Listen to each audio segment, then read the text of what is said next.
Hello guys, பல நூற்றுக்கணக்கான ஆண்டுகளா சீனாவுக்கு அடுத்தபடியா உலக மக்கள் தொகையில இந்தியா 2வது இடத்துல இருந்தது. ஆனா இப்போ சில மாசங்களுக்கு முன்னாடி அந்த வரலாறு முற்றிலும் மாறியது.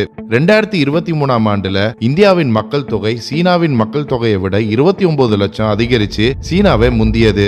21ஆம் நூற்றாண்டுக்கு அப்புறமும் இந்த உலகின் அதிக மக்கள் தொகை கொண்ட நாடாக இந்தியா தொடர்ந்து இருக்கும். 70 ஆண்டுகளுக்கு முன்னாடி, அதாவது 1950ல சீனாவின் மக்கள் தொகை 55.2 கோடியாக இருந்தது. அதுவே இந்தியாவின் மக்கள் தொகை 35.9 கோடியாக இருந்தது. இதுக்கு அப்புறம் தொடர்ந்து கடந்த 70 ஆண்டுகளா வரலாற்றுல இந்தியாவின் மக்கள் தொகை 390% உயர்ந்தது. அதே நேரத்துல சீனாவின் மக்கள் தொகை வளர்ச்சி 225% மட்டுமே இருந்து வருது. சீனாவின் மக்கள் தொகை குறைய தொடங்கும் அதே நேரத்துல இந்தியாவின் மக்கள் தொகை இன்னும் வளர்ந்துகிட்டே வருது. 2050ஆம் ஆண்டுல சீனா சுமார் 3 கோடி மக்களை அதோட மக்கள் தொகையில இருந்து இழக்கும்னு யுனைடெட் நேஷன்ஸ் சபை சொல்லியிருக்கு. அதே சமயம் அடுத்து 30 ஆண்டுகள்ல இந்தியாவின் மக்கள் தொகை மேலும் 20 கோடியாக அதிகரிக்குமாம். இது பிரேசில் நாட்டோட மொத்த மக்கள் தொகை. கடந்த சில ஆண்டுகளாவே இந்தியாவுல மக்கள் தொகை வளர்ச்சி வேகமா வளர்ந்துகிட்டே வருது. மக்கள் தொகை கணக்கெடுப்பின்படி இந்தியாவின் ஓர் சில மாநிலங்கள்ல மட்டுமே மக்கள் தொகை அதிகரிச்சுக்கிட்டு வர்றதுனால நாட்டின் மொத்த மக்கள் தொகையும் அதிகமாகிக்கிட்டே வருது. இந்த அதிகரிப்பு 21ஆம் நூற்றாண்டுலயும் தொடரும்னு சொல்லப்படுது. இந்தியாவின் அதிகமான மக்கள் ஏன் இந்திய வரைபடத்தின், அதாவது இந்த கோட்டுக்கு மேல இருக்காங்கன்னு உங்களுக்கு தெரியுமா? வாங்க இன்னைக்கு வீடியோல இத பத்தி விரிவா பார்ப்போம்.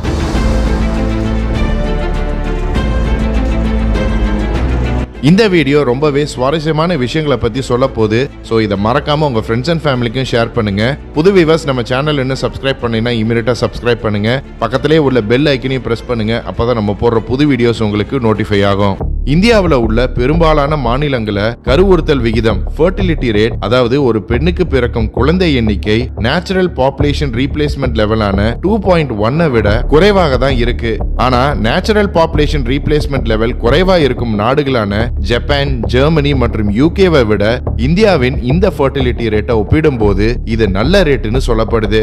இந்தியாவின் மக்கள் தொகையை அதிகரிக்கும் மாநிலங்கள் மற்றும் 2050ஆம் ஆண்டுக்குள்ள 20 கோடி மக்கள் தொகையை அதிகரிக்க போகும் மாநிலங்கள் எல்லாம் இந்தியாவின் வடக்கு பகுதியில தான் இருப்பதாக ஆராய்ச்சிகள் சொல்லுது.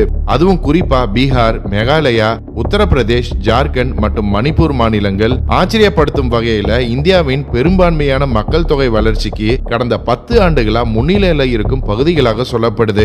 இந்தியாவோட மேப்ல ஒரு கோட்டை வரைஞ்சா இப்ப நீங்க பார்க்கும் இந்த சிகப்பு பகுதியில தான் இந்தியாவின் 1.4 பில்லியன் மக்கள் தொகையின் 50% மக்கள் வாழ்றாங்க. அதே மாதிரி மீதி உள்ள 50% மக்கள் இந்தியாவின் பெரும் பகுதியான கீழ்பகுதியில வாழ்றாங்க. இந்தியாவோட இந்த சமம் இல்லாத மக்கள் தொகை டிஸ்ட்ரிபியூஷன் பல மேற்கத்திய நாடுகளை ரொம்பவே ஆச்சரியமும் படுத்துது. ஏன்னா இந்தியாவை பத்தி மேற்கத்திய நாடுகளுக்கு தெரிஞ்ச பெரும்பாலான நகரங்கள் எல்லாம் இந்தியாவின் கீழ்பகுதின்னு சொல்லப்படும் தெற்கு பகுதியில, அதாவது இந்த கோட்டுக்கு கீழே தான் இருக்கு. இந்தியாவின் முதல் 5 பெரிய நகரங்கள்ல 4 இந்த கோட்டுக்கு கீழே தான் இருக்கு. இந்தியாவின் 10 முக்கியமான நகரங்கள்ல 7 நகரங்களும் இந்த கோட்டுக்கு கீழே தான் இருக்கு. இதுல இந்தியாவின் மிகப்பெரிய மற்றும் அதிக மக்கள் தொகை கொண்ட நகரம்னா அது மும்பை தான். மும்பையின் மக்கள் தொகையோட துல்லியமான அளவை புரிஞ்சுக்கிறது பலருக்கும் கடினம். அதை புரியுற மாதிரி சொல்றேன் கேளுங்க. மும்பை ஒரு கடலோர நகரம் மற்றும் கிரேட்டர் மும்பைன்னு அழைக்கப்படும் பெரும் பகுதி சால்செட் ஐலாண்ட்ல தான் அமைஞ்சிருக்கு. இந்த தீவு 619 ஸ்கொயர் கிலோமீட்டர் பரப்பளவை கொண்டிருக்கு. இது சிங்கப்பூரை விட சின்னது. ஆனா இங்க 21 கோடி மக்கள் வாழ்றாங்க.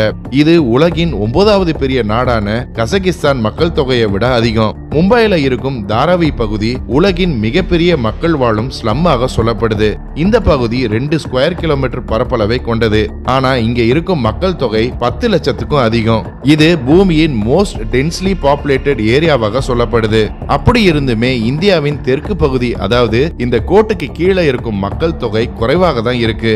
இந்தியாவோட மேப்ல எங்க அதிகமான மக்கள் வாழ்றாங்கன்னு பார்க்கும்போது இந்த கோட்டுக்கு மேல வடக்கு பகுதியில இருக்கும் இடத்துல தான் அதிகமான மக்கள் வாழ்றது தெரியும். மற்றும் இந்த கோட்டுக்கு கீழே மக்கள் தொகை ஓரளவுக்கு மீடியமா இருக்கிறதும் தெரியும். இப்போ இங்க கேள்வி என்னன்னா, இந்தியாவின் அதிகமான மக்கள் ஏன் இந்த கோட்டுக்கு மேல வாழ்றாங்க? இதுக்கு காரணம் என்ன? இதுக்கு மிகப்பெரிய காரணம் இந்திய சப்கான்டினென்ட்டின் புவியியல் அமைப்பும் அதோட வானிலை முறைகளும்னு சொல்லப்படுது. இந்தியாவின் வடக்குல இருக்கும் இமயமலை மற்றும் ஹிண்ட்குஷ் மலைத்தொடர் உலகின் மிக உயரமான மற்றும் வலிமையான மலைகளாக இருந்து வருது. பல மில்லியன் ஆண்டுகளுக்கு முன்னாடி India tectonic plates Eurasian tectonic பிளேட்ஸோட மோதும் போது இந்த மலைகள் உருவானது. இந்திய டெக்டானிக் பிளேட்ஸ் இன்றும் வடக்கு நோக்கி நகர்வதாக சொல்லப்படுது. இது வருஷத்துக்கு 67 மில்லிமீட்டர் நகர்ந்து இமயமலையை இன்னும் உயரமாக உயர்த்துவதாக விஞ்ஞானிகள் சொல்றாங்க. மவுண்ட் எவரெஸ்ட் ஏற்கனவே உலகின் மிக உயரமான மலை.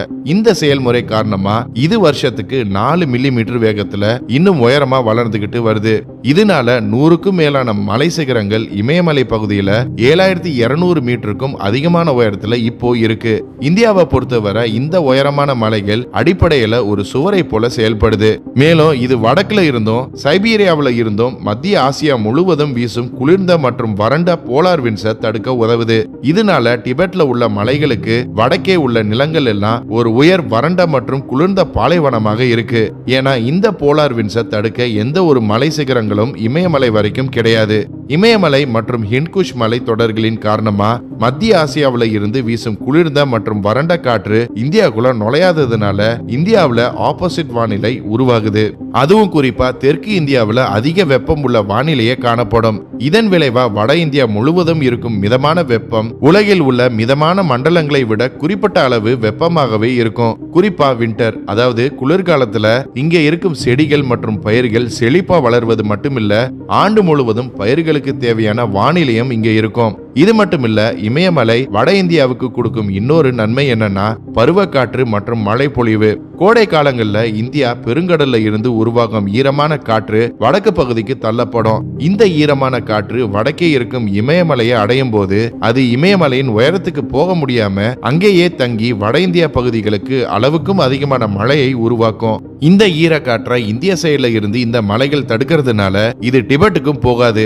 இதனாலதான் டிபெட் ரொம்ப வறண்ட இடமாக காணப்படுது. இது பெரும்பாலும் ஜூன் மற்றும் செப்டம்பர் மாதங்களுக்கு இடைப்பட்ட காலத்துல நடக்கும். ஆனா வட இந்தியாவின் பரந்த சமவெளிகள்ல பெய்யும் மழையில இருந்து தண்ணீர் இங்க பெருசா வர்றதில்ல. அதுக்கு பதிலா அது வடக்குல உள்ள உயர்ந்த மலைகள் இருந்து வரும் நதிகள் இருந்து தான் வருது.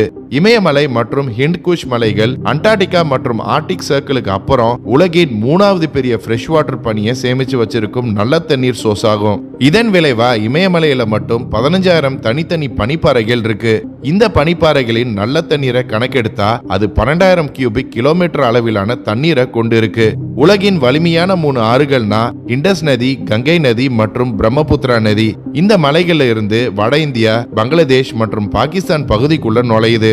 சிந்து, கங்கை மற்றும் பிரம்மபுத்திரா ஆறுகள்ல இருந்து இந்தியாவின் இந்த சமவெளி வழியா பாயும் எல்லா கிளை நதிகளும் இமயமலையின் பனிப்பாறைகள்னால உருவாக்கப்பட்டது. அதாவது இது ஆண்டு முழுவதும் தொடர்ச்சியான நீரின் ஓட்டத்தை பராமரிக்குது. இந்த நதிகளுக்கு இது ஏராளமான மினரல்ஸ் மற்றும் சுத்தமான நியூட்ரியன்ஸை கொடுக்குது. இதனால இந்த நதிகள் போகும் பகுதிகளில் ஊட்டச்சத்தான மண்ணையும் நிலத்தையும் உருவாக்குது. அதாவது இந்த நதிகள் வளமான மற்றும் சக்தி வாய்ந்த இயற்கை உரங்களாக மாறி வளமான மண்ணை உருவாக்குது. இத சுருக்கமா சொல்லணும்னா உலகின் அதிக அளவுல உணவுப் பொருட்களை வளர்க்கக்கூடிய வளமான மற்றும் சக்தி வாய்ந்த விவசாய நிலத்தை இது உருவாக்குது. இதனால ஆண்டு முழுவதும் மக்களுக்கு தேவையான உணவு தானியங்களை உற்பத்தி செய்ய முடியுது. இந்தியாவின் பாப்புலேஷன் டென்சிட்டி, எலிவேஷன் மற்றும் அக்ரிகல்ச்சரல் ப்ரொடக்டிவிட்டி மேப்புகளை ஒப்பிட்டு பார்த்தா பெரும்பாலான விவசாய உற்பத்தி திறன் வடக்கின் தட்டையான சமவெளிகள்ல தான் இருக்கு மற்றும் இங்கதான் மக்கள் தொகையும் அதிகமா இருக்கு. அதே நேரத்துல கோட்டின் தெற்கே உள்ள இந்தியாவோட உள்புறத்துல விவசாய உற்பத்தி கொஞ்சம் குறைவா இருக்கிறதுனால மக்கள் தொகையும் குறைவா காணப்படுது. வட இந்தியா மாநிலமான உத்தரப்பிரதேஷ்ல இன்னைக்கு 25 கோடிக்கும் அதிகமான மக்கள் வாழ்றது ஒரு சின்ன ஆச்சரியம் தான். ஏன்னா இது பாகிஸ்தான் மற்றும் பிரேசிலோட மொத்த மக்கள் தொகையை விட அதிகம். இந்த பகுதி யூகேவை விட சின்னது. அதே சமயம் இந்த கோட்டுக்கு கீழே இருக்கும் தெற்கு பகுதியில வடக்குல காணப்படும் அளவுக்கு வளமான விவசாய நிலங்கள் இல்லாததுனால மக்கள் தொகையும் அதுக்கு ஏத்த மாதிரி குறைவா இருக்கு. தெற்கு பகுதியில இப்படி இருப்பதுக்கு முக்கிய காரணம் என்னன்னா இங்க இருக்கும் பெரிய புவியியல் அமைப்பான Deccan plateau. Deccan plateau 600 metre உயரம் கொண்ட ஒரு பெரிய வறண்ட பாறை மற்றும் மலைப்பாங்கான நிலப்பரப்பு. வடக்கு பகுதியில விவசாய திறனை பெரிதா மேம்படுத்த இமயமலை இருக்குன்னா தெற்கு பகுதியில அதே வேலையை செய்ய வேறு ஒரு மலைத்தொடர் இருக்கு. அதுதான் மேற்கு தொடர்ச்சி மலைகள், அதாவது வெஸ்டர்ன் கட்ஸ். இமயமலையை போல இது பெருசா ஆதிக்கம் செலுத்தலைனாலும் தெற்கு இந்தியாவுக்கு மேற்கு தொடர்ச்சி மலை ஒரு முக்கிய மலைத்தொடராக இருந்து வருது. இதோட உயரம் 2000 மீட்டர். இது ஆஸ்திரேலியாவின் கிரேட் டிவைடிங் ரேஞ்ச் மலைத்தொடர்களை விட உயரம். இந்த ஆஸ்திரேலியாவின் மலைத்தொடர்கள் எப்படி ஆஸ்திரேலியாவின் கிழக்கு கடற்கரை சமவெளியையும் இன்னொரு சைடுல இருக்கும் வறண்ட பாலைவனத்தையும் பிரிக்குதோ அதே வேலையை தான் மேற்கு தொடர்ச்சி மலைகள் தெற்கு இந்தியாவில் இருக்கும் டெக்கன் பிளாட்டோவுக்கு செய்யுது. கிழக்குல இருக்கும் கடலுக்கும் மேற்குல இருக்கும் அரேபிய கடலுக்கும் இடையே ஒரு குறுகிய கடற்கரை சமவெளி மட்டுமே இருக்கு. இங்க கடல்ல இருந்து வீசும் காற்று உண்மையிலேயே மழையை ஏற்படுத்தும் திறன் கொண்டது. ஆனா இந்த ஈரமான காற்று மேற்கு தொடர்ச்சி மலையை அடைஞ்ச உடனே அது இந்த மலைகளை தாண்ட முடியாம இருக்குது. இதனால டெக்கன் பிளாட்டோ பகுதிகளில் இருந்து கிழக்கே உள்ள நிலங்கள் வறண்டதாகவும் உலர்ந்ததாகவும் இருக்கும்.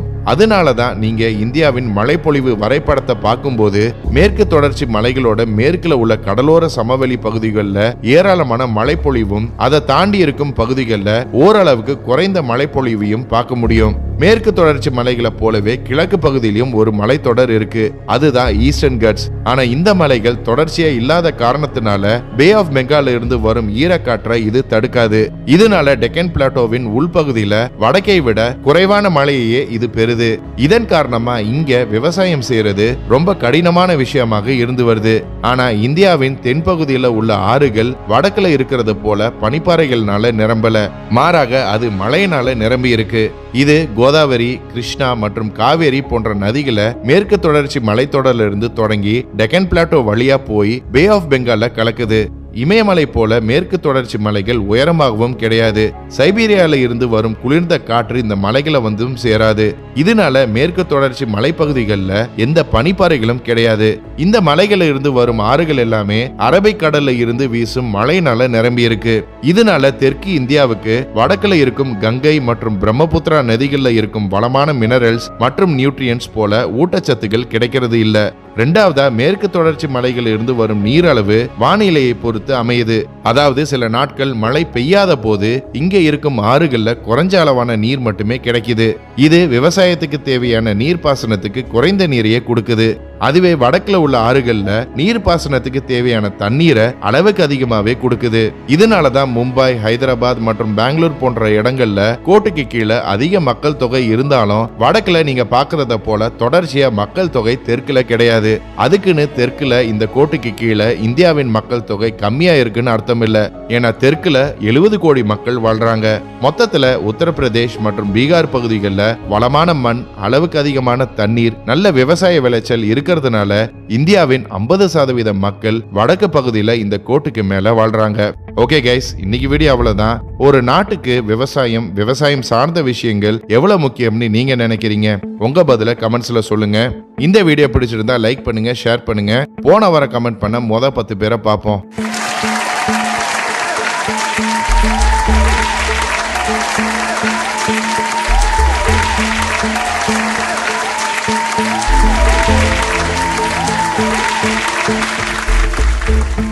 இன்னும் ஒரு இன்ட்ரெஸ்டிங்கான வீடியோவில் சந்திப்போம். மறக்காம நம்ம சேனலை சப்ஸ்கிரைப் பண்ணி உங்க ஆதரவு கொடுங்க.